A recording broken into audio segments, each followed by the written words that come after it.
एक बार एक गांव में कृष्णा नामक व्यक्ति रहता था। हर रोज वह दूध से घी बनाया करता था और अपने गांव के बाजार में बेचता था। यही थी उसकी रोजी रोटी कमाने का जरिया। अपने शुद्ध और मजेदार घी के लिए कृष्णा बहुत मशहूर था। घी ले लो, शुद्ध देसी गाय का घी ले लो, घी ले लो, घी ले लो। एक दिन एक मिठाई वाला सुंदर ने कृष्णा को बुलाया और 1 किलो घी के लिए मांगा। कृष्णा गया उसके पास। कृष्णा भाई, मुझे 1 किलो घी चाहिए।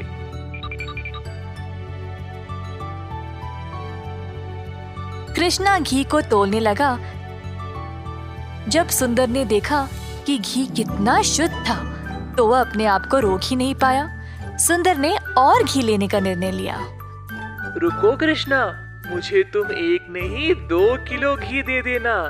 पता नहीं बाद में बचेगा या नहीं। तुम्हारा घी सबसे शुद्ध है और मुझे स्वादिष्ट मिठाई बनाने में मदद करता है। ओ बढ़िया जी, धन्यवाद सुंदर साहब। ये लो आपके 2 किलो घी। सुंदर ने खुशी से घी लिया और फिर दोनों अपने अपने रास्ते चले गए। जैसे कृष्णा चलता गया, गांव के लोग उसको एक एक करके घी खरीदने बुला रहे थे। दोपहर तक सारी घी बिक चुकी थी, क्योंकि वो घी था ही इतना स्वादिष्ट। अपनी कमाई लेकर कृष्णा अपने भाई कुशल के पास दूध खरीदने गया, ताकि वह अगले दिन के लिए और घी बना सके।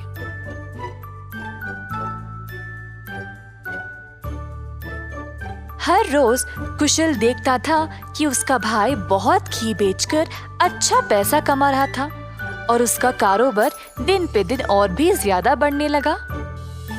भाई, मुझे 5 लीटर दूध चाहिए घी बनाने के लिए। ओ, अभी तो मेरे पास नहीं है 5 लीटर। क्यों ना तुम शाम को आ जाओ, मैं तुम्हारे लिए बाजू में रखूंगा। कृष्णा के निकलने के बाद कुशल की पत्नी उसके लिए पानी लेके आई। देखा कमला, कृष्णा की तो किस्मत ही बदल रही है। दोपहर में ही इसने सारी घी बेच डाली और दूध के लिए वापस आया था। आप तो सारा दूध इनको ही दे देते हो ना, क्यों ना इस बार आप दूध में थोड़ा सा पानी मिला के दो। इस तरह हम भी ज्यादा पैसा कमा सकते हैं। कुशल ने अपनी पत्नी की बात मान ली और शाम को जब वह गाय से दूध निकालने गया, तो उसने दूध में पानी डालकर कृष्णा के लिए बाजू में रखा। अब कुशल रोज यही करने लगा। धीरे धीरे वह पानी की मात्रा और भी बढ़ाने लगा। अब कृष्णा इस बात से अनजान समझ नहीं पाया कि उसकी घी की शुद्धता दिन पे दिन कम क्यों होती जा रही। इस वजह से उसके बहुत सारे ग्राहक भी कम होते गए। अब कृष्णा दूध की गुणवत्ता को जांचना चाहता था, तो उसने दही जमाया। जब दही जमा, तो उसने ऊपर इतना सारा पानी देखा। शायद गाय की सेहत ठीक नहीं है, इसीलिए अच्छा दूध नहीं दे रही होगी। मैं कुशल को ये बात बोलता हूँ। जब कृष्णा कुशल के घर गया, तो उसने अपने भाई और उसकी पत्नी को दूध में पानी मिलाते हुए देख लिया। अब उसको समझ आ गया कि उसकी घी की शुद्धता इतनी कम क्यों हो गई थी। ना जानते हुए कि वह क्या करे और बिना कुछ कहे कृष्णा वहां से निराश होकर चला गया। अब कृष्णा ने अपनी कमाई से 2 गाय खरीदे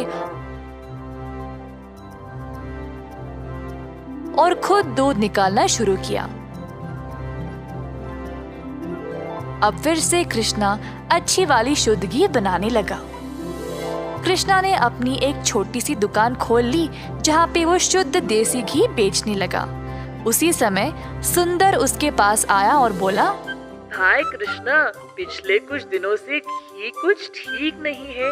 मेरे मिठाइयों के लिए अच्छे ग्राहक थे, केवल आपकी शुद्ध घी की वजह से। उम्मीद है अब आप अच्छा घी बना रहे हो। मैं चाहता हूँ कि मेरे ग्राहक वापस आ जाए। आप ये 2 गाय देख रहे हो, ये मैंने ही लाए हैं अब खुद दूध निकालने। अब से मैं ही दूध निकाल रहा हूँ, तो आज से घी भी सबसे बढ़िया मिलेगी।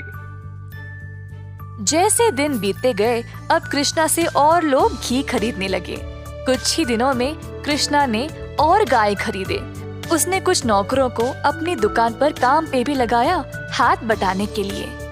अंततः कृष्णा काफी अमीर बन गया और ईमानदारी से अपना कारोबार चला रहा था। इसी दौरान कुशल, जिसने अपने ही भाई की प्रतिष्ठा को बर्बाद करने की कोशिश की, गांव में अपने मिलावटी दूध के लिए पकड़ा गया। अब कुशल दूध भी नहीं बेच पाया और जल्द नुकसान में पड़ गया। उसे समझ नहीं आया कि अब वह क्या करे। कुशल को अपनी गलती का एहसास हुआ और अपने भाई से माफी मांगने गया। उसने कृष्णा से भीख मांगी माफी के लिए और नौकरी के लिए, ताकि वह अपने कर्जों को चुका सके। दयालु कृष्णा ने तुरंत अपने भाई को क्षमा कर दिया और गायों और कामगार की देखरेख के लिए काम दे दिया। इस कहानी से हम ये सीखते हैं कि दिल से माफी मांगने वाले को माफ कर देना चाहिए और हमेशा एक अच्छी प्रतिष्ठा रखनी चाहिए। जादुई कुआं। कई साल पहले एक छोटे से गांव में था एक जमींदार अरविंद नाम का। वे बहुत अनुशासित थे। हर रोज सवेरे मुर्गे के कुकड़कू बोलते समय ही जाग जाते थे।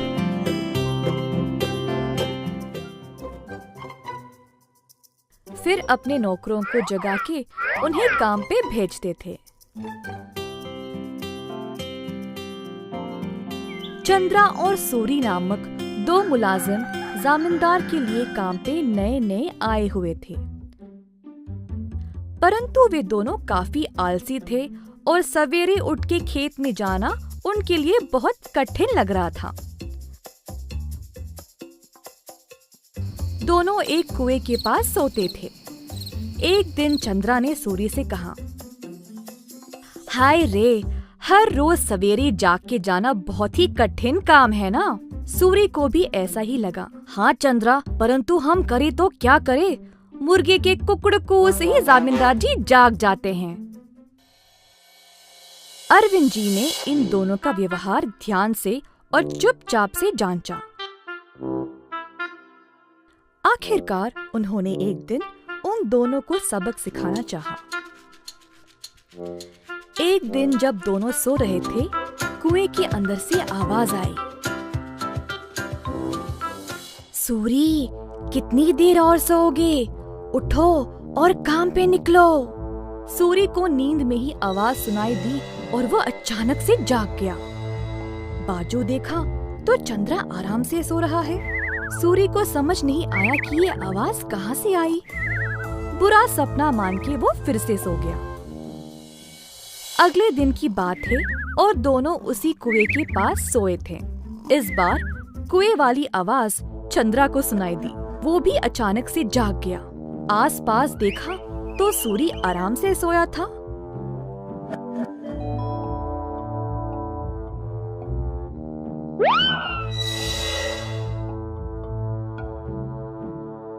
कोई बुरा सपना था शायद, ऐसा सोचकर वो भी फिर से सो गया।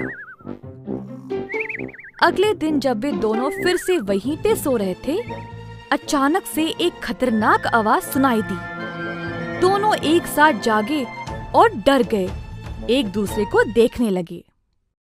भाई सूरी, आपको भी सुनाई दिया क्या? हाँ चंद्रा, मैं बहुत डर गया और ये कोई बुरा सपना भी नहीं है। ये भयानक आवाज इस कुएं से आ रही। मैं काम पे निकल रहा हूँ, तुम्हें आना तो आओ। रुको रुको, मैं भी आऊंगा। उस दिन दोनों ने बहुत मेहनत से खेत में काम किया और दोपहर में भोजन के समय जमींदार जी के पास आए। खाना खाते समय दोनों की शक्ल पे सिर्फ परेशानी लिखी हुई थी। जमींदार जी ने पूछा कि हुआ क्या। चंद्रा और सूरी ने सारी घटना सुनाई। ये सुनकर जमींदार जोर जोर से हंसने लगे। सुनो तुम दोनों, वो कोई भूत या बुरा सपना नहीं था। मैंने देखा कि तुम दोनों कुछ ज्यादा ही आलसी थे, इसीलिए तुमको सबक देना चाहा। कुएं के पास वो मैं ही था जो आवाजें निकाल रहा था। अब आई समझ। अब से ये सुस्ती छोड़ो और ठीक से काम करो। उस दिन से सूरी और चंद्रा ने अपनी आलस्य छोड़ा और खेत पर पूरी मेहनत से काम किया। अच्छे से अपनी रोजी रोटी कमाई और खुशी से जीवन बिताया। एक बार गोपी नामक एक किसान रहता था।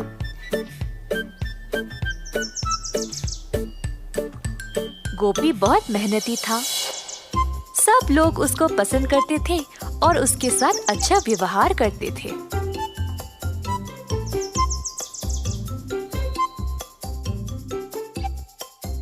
गोपी के घर के बाजू में रहता था किशोर।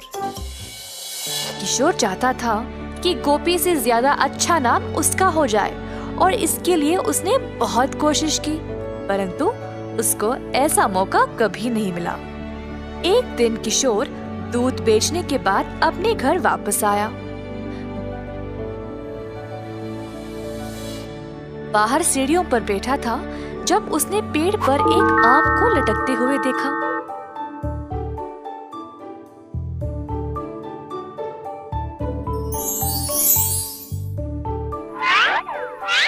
उसने आम को तोड़ा और अपने रुमाल में बंद कर दिया। आम को पकड़ के वह गोपी का इंतजार कर रहा था। जब गोपी वापस आया तब किशोर उसके पास गया और बोला, ओ गोपी, मैं तुम्हारी प्रतीक्षा कर रहा था। क्या बात है किशोर? मैंने इस रुमाल में एक फल को लपेटा है। क्या तुम अंदाजा लगा सकते हो कि इसमें क्या है? अगर तुमने सही जवाब दिया तो तुम खुद अपने हाथों से मेरे घर से जो मर्जी ले जा सकते हो। अगर तुमने गलत बोला तो मैं अपनी मर्जी से अपने हाथों से कोई भी चीज तुम्हारे घर से ले जाऊंगा। ठीक है, मुझे लगता है इसमें अमरूद है। गलत जवाब, इसमें आम है। अरे अच्छा, अब क्या? चलो तुम्हारे घर चले, मैं अपने हाथों से जितना हो सके ले जाऊंगा। दोनों चलते हुए गोपी के घर की ओर गए। घर में प्रवेश करने से पहले किशोर को दरवाजे के पास एक सीढ़ी दिखाई दी। तुरंत उसको उठा के बाजू में डाल दिया और घर के अंदर चला गया, परंतु गोपी वहीं पे खड़ा रहा। गोपी, वहीं क्यों रुक गए? तुमने तो सीढ़ी उठा ली थी ना, फिर उसको बाजू में रख के अंदर क्यों चले गए? क्या मतलब तुम्हारा? हाँ, अपने दोनों हाथों से तुमने सीढ़ी को उठा लिया था ना, तो अब इस सीढ़ी को उठाओ और जाओ। ऐसा कहकर गोपी अपने घर के अंदर चला गया। किशोर ने गोपी को रोक कर कहा, ये धोखा है। नहीं नहीं, मैं नहीं मानूंगा। अच्छा ठीक ठीक। अच्छा अब तुम बोलो, मेरे हाथ में क्या है? अगर सही जवाब दिया तो मैं किसी को नहीं बताऊंगा कि तुम अपने दूध में आधा पानी मिलाते हो, पर अगर तुम गलत हुए तो मैं पूरे गांव में इस बात को फैला दूंगा। हाय, अपनी बुद्धिमानी से तुमने मुझे फंसा लिया। ठीक है, मुझे लगता है तुम्हारे मुट्ठी में अंगूठी है। गोपी ने अपनी मुट्ठी खोली और दिखाया कि कुछ भी नहीं है अंदर। हाहा, मेरी मुट्ठी खाली है, तुम हार गए। क्या तुम अब सबको मेरे बारे में बता दोगे? मैं अब से इतना पानी दूध में नहीं मिलाऊंगा, जितना जरूरी उतना ही। गलती हो गई, कृपया मुझे जाने दो।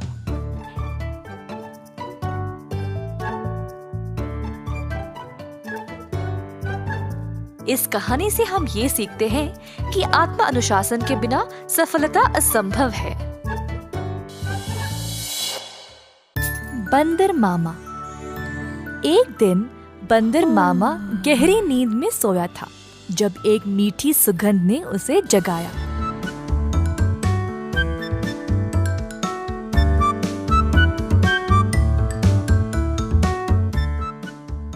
अपनी टोपी और जूते पहनकर बाहर निकल पड़ा खुशबू सूंघते सूंघते। बंदर मामा ने देखा कि ये सुगंध एक मिठाई की दुकान से आ रही थी। अंदर गया तो उसने कई प्रकार के मिठाइयों को देखा। एक लड्डू को देखकर बंदर के मुंह में पानी आ गया। जैसे ही बंदर लड्डू को उठाने गया, दुकान की मालकिन भालू ने बंदर का हाथ पकड़ के रोक दिया। बंदर भालू की ओर देखकर डर गया, तुरंत पीछे मुड़कर रोते रोते घर वापस भाग गया। टोपी और जूते को निकाल फेंक के निराश बैठा रहा कि मिठाई खाने को नहीं मिली। भालू काफी आलसी थी। जब उसने देखा कि बंदर उसकी मिठाइयों की सुगंध को सूंघ कर आया, उसके दिमाग में एक विचार आया। भालू अपने दुकान में मिठाई संवारने के लिए बहुत आलसी थी, तो उसने सोचा कि वह सारे जानवरों को मिठाई की सुगंध से आकर्षित करके उन सब से सारा काम करवाएगी। अगले दिन भालू जानबूझ के मिठाई हाथ में लिए सड़क पर चलने लगी। मिठाइयों की सुगंध से सब जानवरों को आकर्षित करे, यही थी उसकी योजना।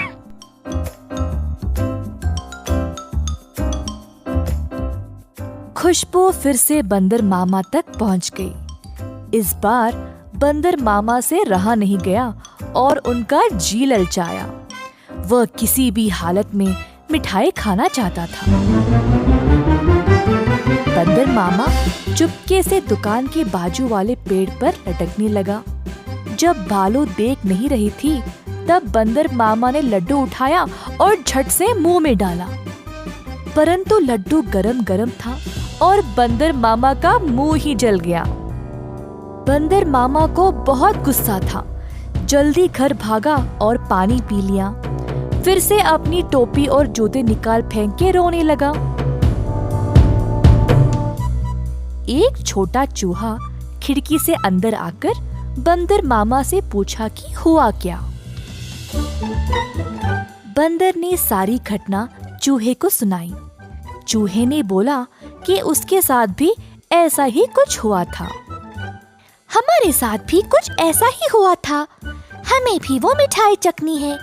मेरे पास एक योजना है, लेकिन कुछ दोस्तों की मदद की आवश्यकता होगी। चूहा जल्दी से गया और कुछ दोस्तों को लेकर बंदर मामा के घर वापस आया। चूहे की योजना के अनुसार सारे जानवर दुकान के खुलने से पहले ही वहां पहुंच गए। दुकान के पीछे के रास्ते से एक सुराख बनाया और अंदर घुस गए। एक बंदर सारे मिठाइयों को देखकर ललचा गया। जोश में आकर कूदने लगा और नाचते नाचते केक के मिश्रण में गिर पड़ा। एक और बंदर एक बड़े से बाल्टी में झांका, ये सोचकर कि अंदर मिठाई होंगे, और फिसल के उसी के अंदर गिर गया। तीसरे बंदर ने एक बड़ी गोल सी थाली पर लड्डू देखा। थाली की ओर दौड़ा और लड्डू खाने की कोशिश की, परंतु थाली गोल गोल घूमने लगी। बंदर लड्डू के पीछे भागता रहा और थाली रुकने का नाम ही नहीं ले रही थी। इसी दौरान भालू दुकान पर आ पहुंची। एक बंदर केक के मिश्रण में फंसा था। दूसरा बड़ी बाल्टी में और तीसरा बस लड्डू के पीछे गोल गोल घूम रहा था।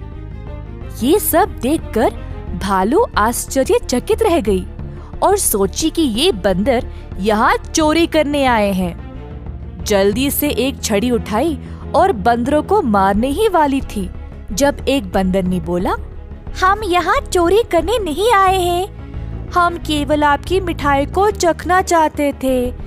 इनकी सुगंध इतनी मजेदार है, बस हमसे रहा नहीं गया। भालू ये सुनकर जोर से हंसने लगी। मेरे दुकान में चोरी छुपे घुसना गलत बात है। खैर छोड़ो, वैसे भी मुझे मिठाई बनाने में मदद चाहिए। अगर तुम लोग हर रोज मेरी सहायता करोगे तो मैं तुम्हें अच्छे अच्छे मिठाई खाने के लिए दूंगी। ये सुनकर बंदर मामा और उसके दोस्त खुश हो गए। उस दिन से सब जानवर मिठाई की दुकान पर काम करने लगे। भालू ने अच्छे से बंदरों का फायदा उठाया, बंदरों से मिठाई बनवाई और सजा सवार के रखवाया भी। मिठाई बेचने का काम भी बंदरों को ही दे दिया और भालू सिर्फ बैठ के मजे ले रही थी। भालू का पति ये सब देख रहा था।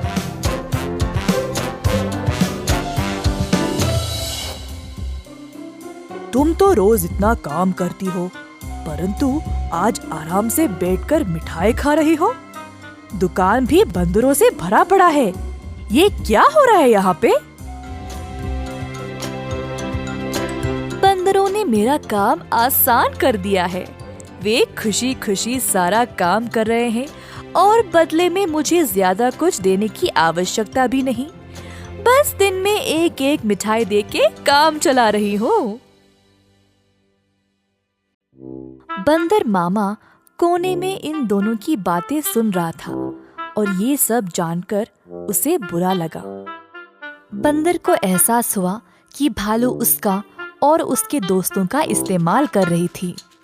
बंदर मामा आगे आया और बोला, भालू जी, हमें आपकी मिठाई बहुत ही ज्यादा पसंद है, परंतु आप हमारी इस कमजोरी का फायदा नहीं उठा सकती। ऐसे स्वार्थी बनके किसी को इस्तेमाल करना गलत बात है। आपको दिखता नहीं हम सब यहाँ कितना मेहनत कर रहे हैं।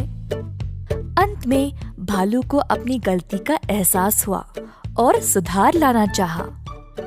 उस दिन से भालू और उसका पति दोनों दुकान पर जाकर बंदरों का हाथ बटाने लगे और सही पगार भी देने लगे। बंदर मामा खुश था कि भालू ने उसकी बात मानी और अपने व्यवहार को बदल डाला।